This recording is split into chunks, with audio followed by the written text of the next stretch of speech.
2030 का भारत देख रहे हैं आप। और 2030 के भारत में हम लगातार नए नए चेहरे आपके सामने लेकर आते हैं और तीन मुद्दों पर बात करते हैं: गरीबी, भुखमरी और शिक्षा। आज भी इन तीन ही मुद्दों पर हम लोग बात करने वाले हैं। और आज जो चेहरा हमारे साथ मौजूद है, जिनसे हम चर्चा करने वाले हैं, उनके बारे में मैं आपको बता दूं कि ये महाराजगंज से, उत्तर प्रदेश के महाराजगंज से लोकसभा प्रत्याशी रह चुके हैं, बहुजन समाज पार्टी से ताल्लुक रखते हैं।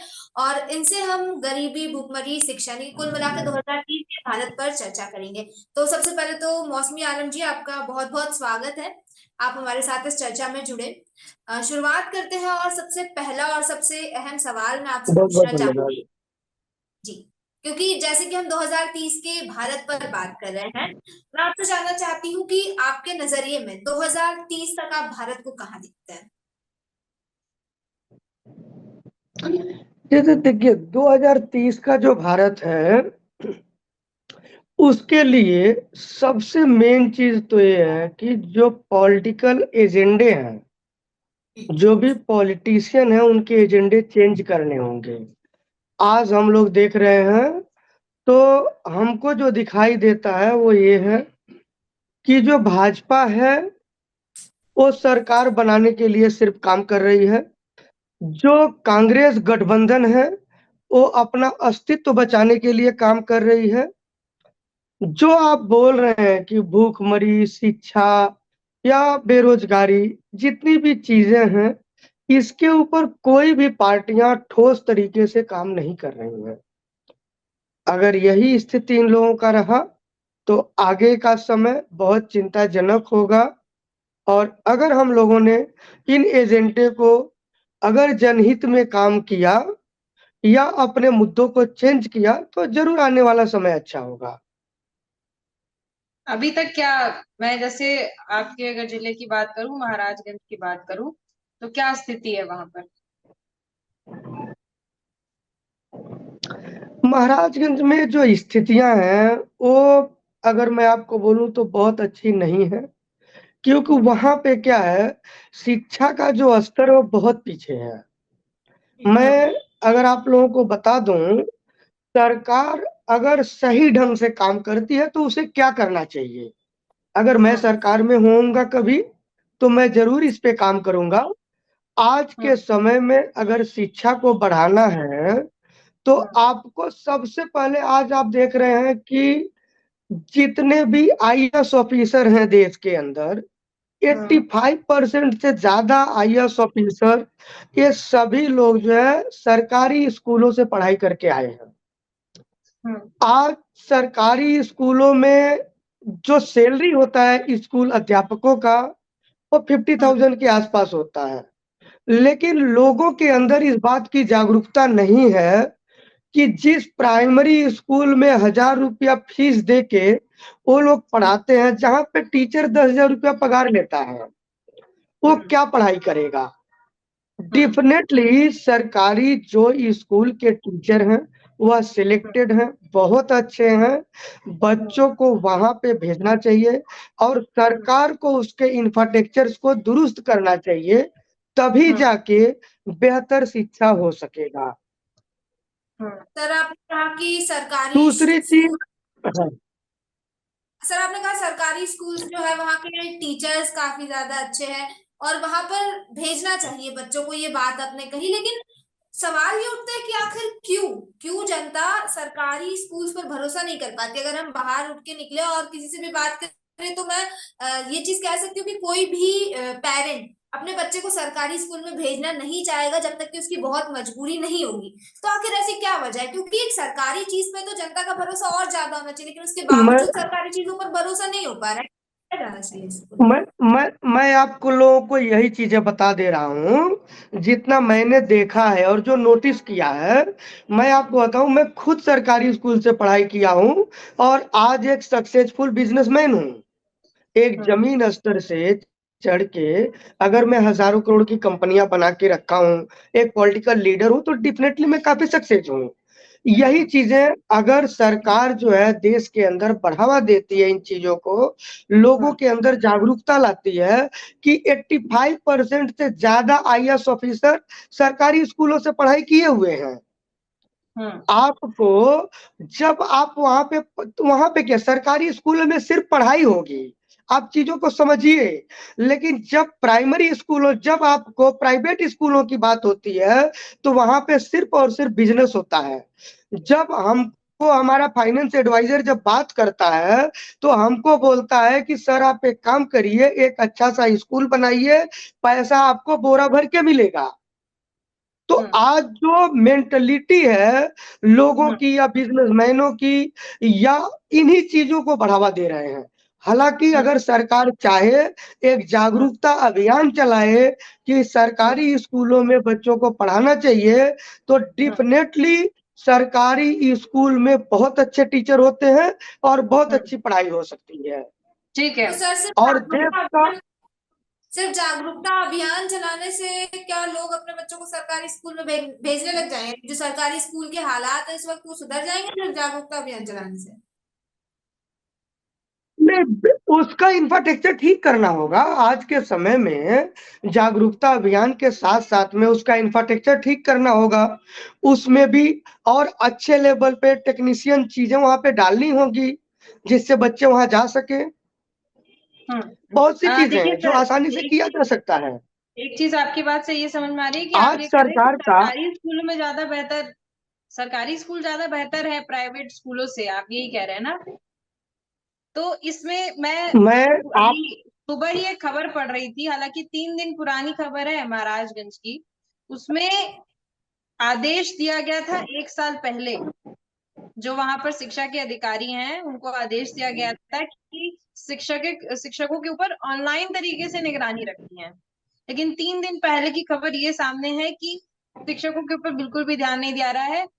जो स्कूल है, सरकारी स्कूल है, शिक्षक वहां पे उपस्थित ही नहीं है, तो बच्चों को पढ़ाएंगे क्या? ये हालात है मैं आपको एक बात बता देता हूँ, आप पहले समझ लीजिए। मैडम, मैं आपको बताता हूँ, सिर्फ महाराजगंज की बात नहीं, मैं पूरे देश में घूमता हूँ। ठीक है, करीब करीब देश के सभी जिलों में घूम चुका हूँ। मैं आपको एक बड़े जिम्मेदारी के साथ एक बात बता देता हूँ। आज जो सरकार है पूरी तरह से करप्ट सरकार है, और इनके जो लोग हैं वह अधिकारियों को उनके स्तर पे काम नहीं करने दे रहे हैं। जितने प्राइवेट स्कूल हैं ये किसके हैं? बीजेपी के लोगों के हैं। पुराने जो है वो कांग्रेस के लोगों के हैं। और जो गठबंधन में लोग जुड़ रहे हैं उनके हैं। तो उनको जब अच्छी फंडिंग आ रही है तो अधिकारियों को काम ही नहीं करने दे रहे हैं। जब आप अधिकारियों को काम ही नहीं करने दोगे तो फिर जो है आपको सरकारी स्कूलों का इंफ्रास्ट्रक्चर कैसे ठीक होगा?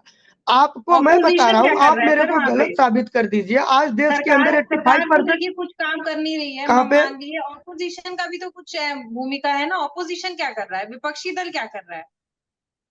अरे भाई, ऑपोजिशन कौन है? ऑपोजिशन भी तो वही है भाई। 10 साल तुम शासन करो, अगले साल मैं शासन करूंगा।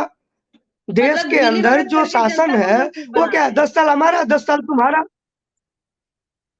बिल्कुल की जनता को बेवकूफ बना रहे हैं। आज के समय सर, में देश के अंदर एक बड़े क्रांति की जरूरत है। आज देश में एक बहुत बड़े क्रांति की जरूरत है इन दोनों पार्टियों को बाहर निकालने के लिए।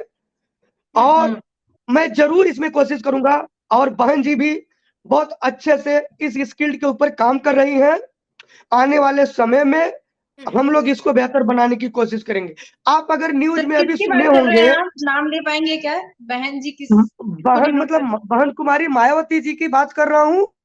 मैं बहुजन समाज मायावती जी पार्टी ने का। भी, सर देखिए बुरा मत मानिएगा, मायावती जी ने भी जब राज किया था उस वक्त के भी हालात आप बहुत बेहतरीन तरीके से जानते हैं। मैडम, मायावती जी तो अगर खुद ही, आप मैं आपको बताता हूँ, आप मेरे स्टेटमेंट सुन लीजिए जो चुनाव प्रचार के समय में मैंने इस्तेमाल किए हैं। मैं आपको बता देता हूँ, बहन कुमारी मायावती जी ने हर गांव में प्राइमरी स्कूलों को बढ़ावा दिया था।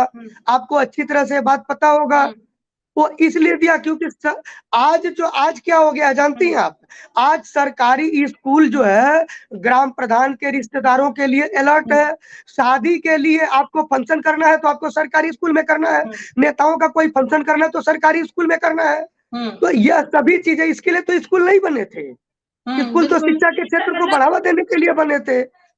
आज जो है बिल्कुल सर आज जो है, जो सच्चाई है जमीन की, आज आप लोग उसको दिखाइए। मैं आप लोगों का बहुत बहुत धन्यवाद देता हूँ कि आज आप भूखमरी शिक्षा के ऊपर आप बात कर रही हैं। मैं आपको भूखमरी की बात बता दूं, भूखमरी कहाँ से आती है। सबसे पहली चीज है भूखमरी कहाँ से। आज भाजपा बोलती थी कि मैं आपको 5 किलो राशन दे रहा हूँ, कांग्रेस ने उसको जवाब दिया कि मैं 10 किलो राशन दूंगा। मैं आपको बड़े जिम्मेदारी के साथ बता दूं, हमारे यहाँ जो गांव की औरतें होती हैं वो 5 से 10 किलो राशन भीख मांगने वाले भिखारी को दे देती हैं। अब जब इनको राशन देके वो उलझा रहे हैं, शिक्षा इनको दे नहीं रहे हैं, चीजों की महंगाइयां बढ़ा रहे हैं। जब आदमी कोई भी बच्चा जब शिक्षित नहीं होगा तो वो उसका डेवलपमेंट ही नहीं हो सकता है। डेवलपमेंट होने से हर चीजों को हम आसानी से कर सकते हैं। नीति आयोग की एक रिपोर्ट सामने आई है, मैं आपको बता रही हूँ सर। नीति आयोग की एक रिपोर्ट सामने आई है, उसमें महाराजगंज को प्रथम स्थान मिला है। 5 वर्षों में सरकार ने 3,42,72,000 लोगों को गरीबी से निकाला है। तो मतलब अब क्या माने इसको, ये बताइए। मैडम, गरीबी से निकाला है, किस स्तर पे निकाला है? गरीबी से नहीं निकाला, गरीबों को ही निकाल दिया है। ठीक है, तो कहाँ चले आप गए लोग सब? कुछ चीजें मतलब समझिए। महाराजगंज से हम सारे लोग गरीब राशन हट की गए। दुकान, मैडम सुनिए, नहीं, मैं आपको बताता हूँ क्या है, गरीबों को कैसे हटाया है आपको मैं बताता हूँ।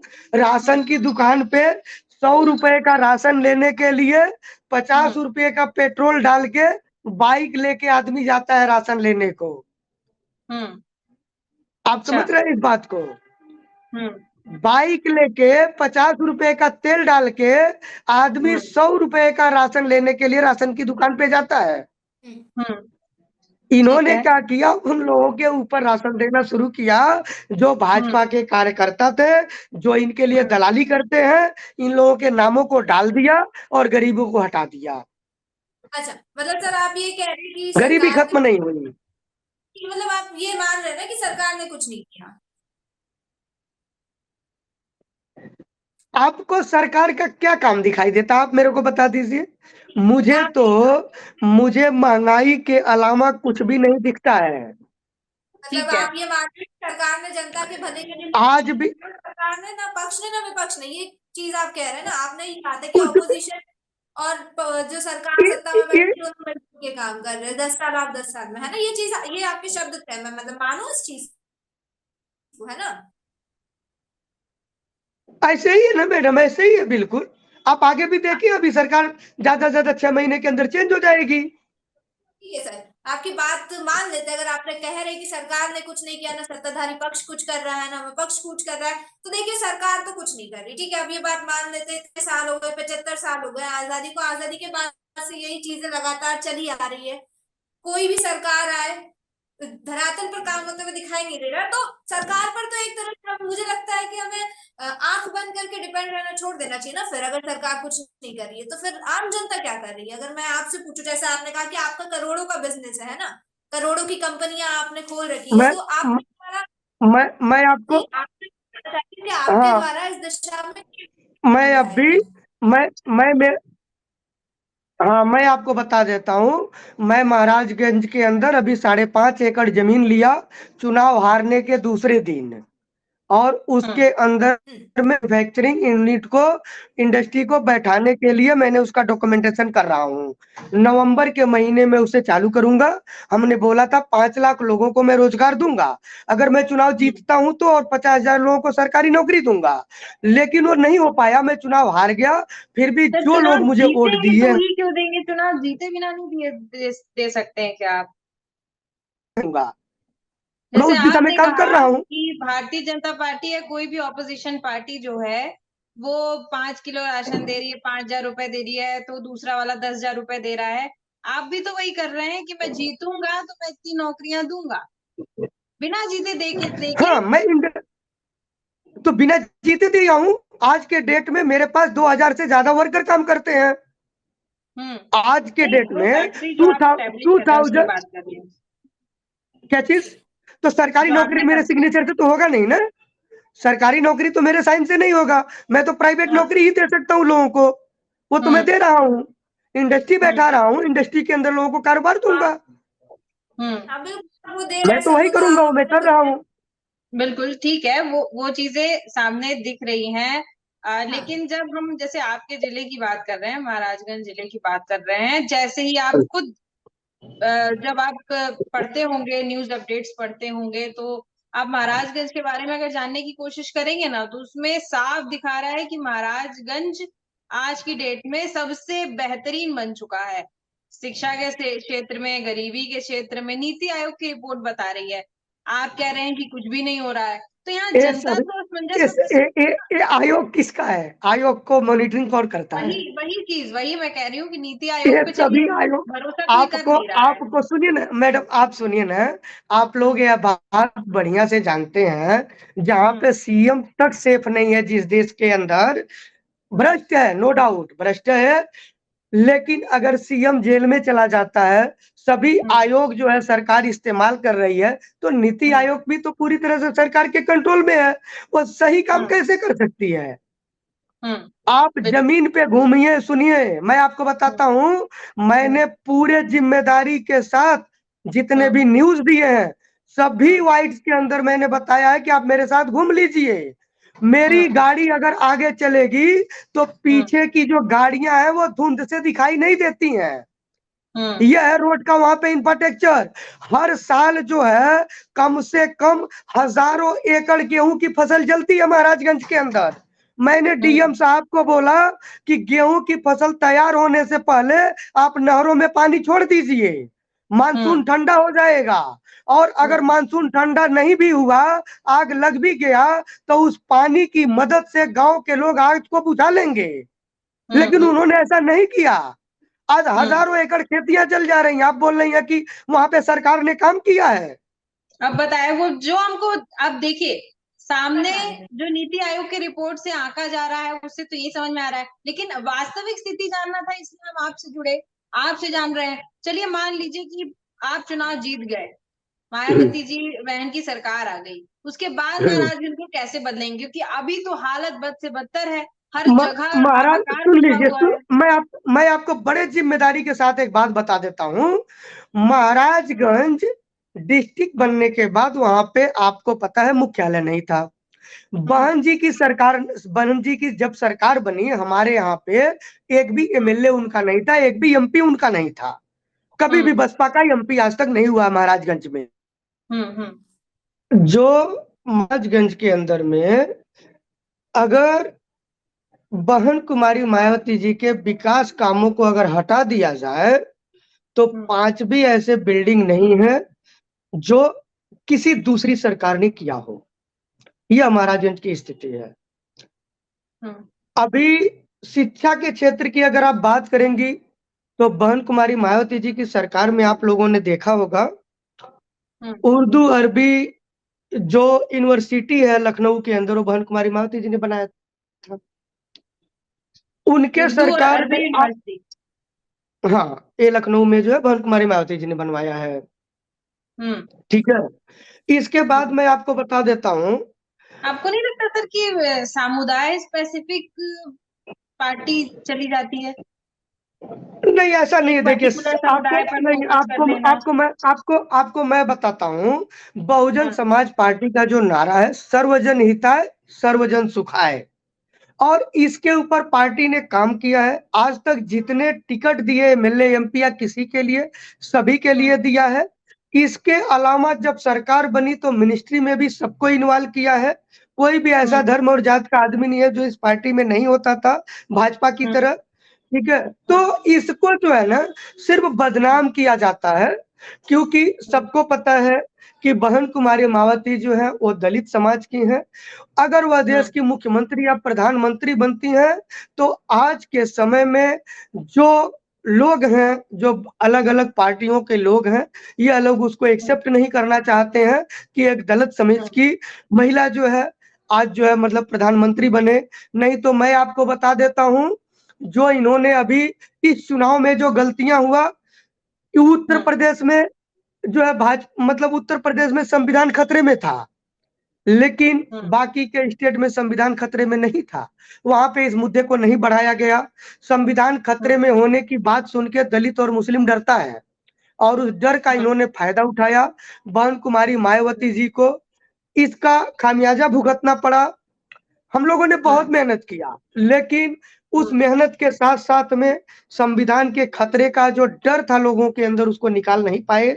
लेकिन आज वह सभी वोटर इस बात से पछता रहे हैं कि उनसे गलती हुई है। आगे चल के वो सभी लोग हमारे साथ हैं। आगे हम लोग 2027 में बहुत अच्छा करेंगे। आज आप देख रही होंगी, कल कल परसों का एक मोदी जी का एक ये था, माननीय प्रधानमंत्री जी ने बताया कि अगर स्टाफ टाइम पे ड्यूटी नहीं आता है तो उसका आधा हाजिरी लगाया जाएगा। तो भी आपने कुछ न्यूज नहीं हो देखा रहा है सर रहेगा। वहां पे। नहीं, सुन तो भी तो कुछ लीजिए, नहीं हो रहा है। मैडम सुन तो लीजिए, पूरी बात तो सुन लीजिए। आधा हाजिरी देने की बात उन्होंने किया, लेकिन आपको पता होगा जब बहन कुमारी मायावती जी की सरकार थी, आपका पूरे स्टेट के अंदर 10 बजे की ड्यूटी है तो ऑफिसर जो है 9:30 बजे गेट पे खड़ा मिलता था।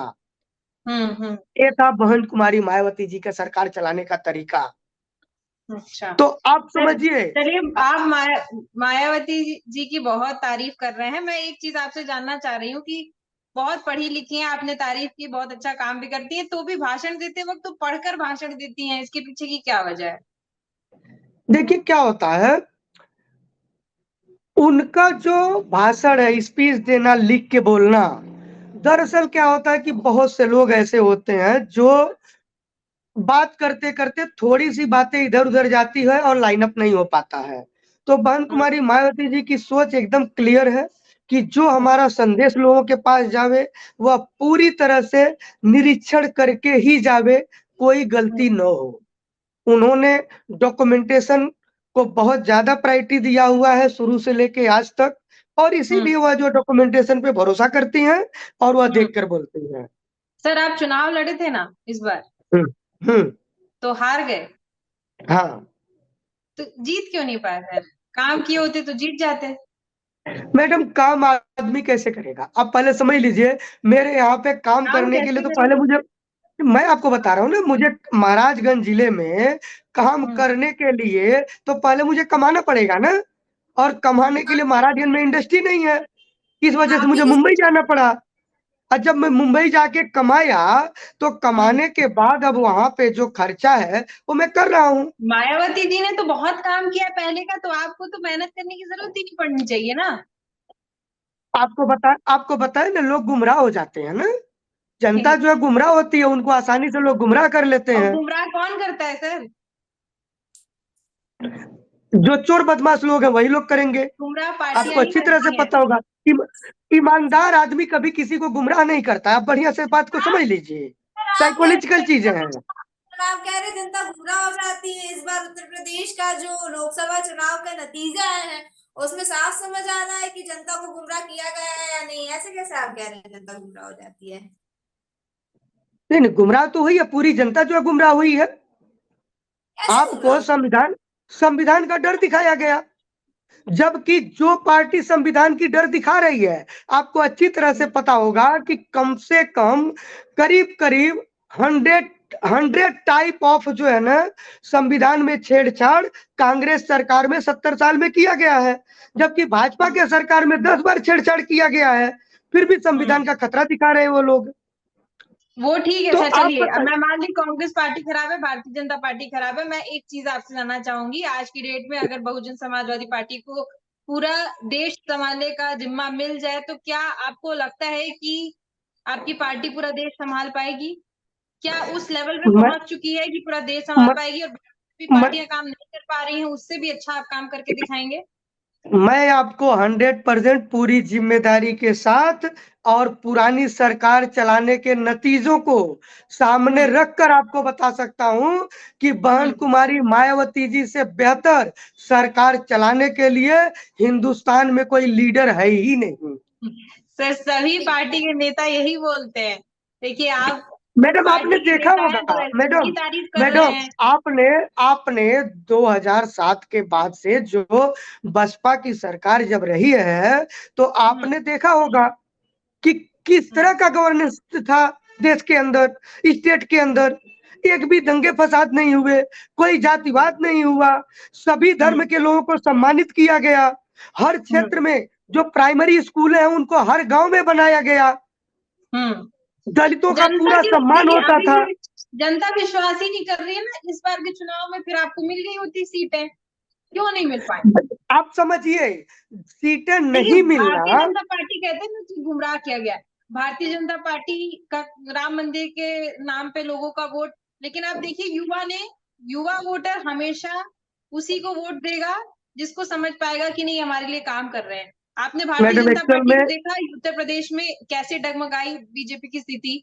मैं ये कह रही हूँ कि जनता को कोई गुमराह नहीं कर सकता। अगर जनता को विश्वास हो गया कि हमारे लिए मायावती जी ऐसा कर सकती हैं, तो मायावती जी को पहले कुछ करके दिखाना होगा। जैसा आप कह रहे हैं कि उनके और कितना आप बताइए मुझे, और कितना दिखाने की जरूरत है? 4 बार सीएम रही है, 4 बार सीएम।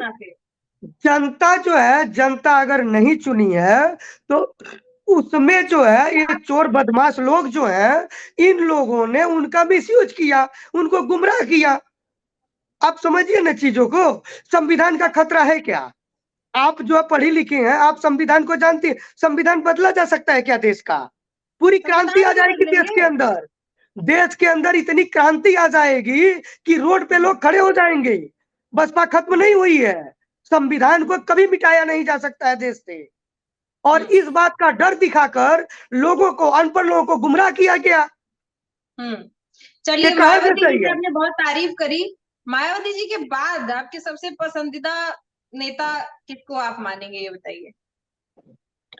अगर मायावती जी के पास अगर किसी नेता को अगर मानने की जरूरत है तो मैं आपको बताता हूँ, ममता बनर्जी जो है एक अच्छी लीडर है, सच्चाई के लिए हमेशा लड़ती है। उत्तर प्रदेश में अगर मैं फोकस कर लूं तो उत्तर प्रदेश में तो कोई भी लीडर नहीं है। कोई भी उत्तर प्रदेश के अंदर जो भी लीडर है वो सिर्फ धार्मिक है।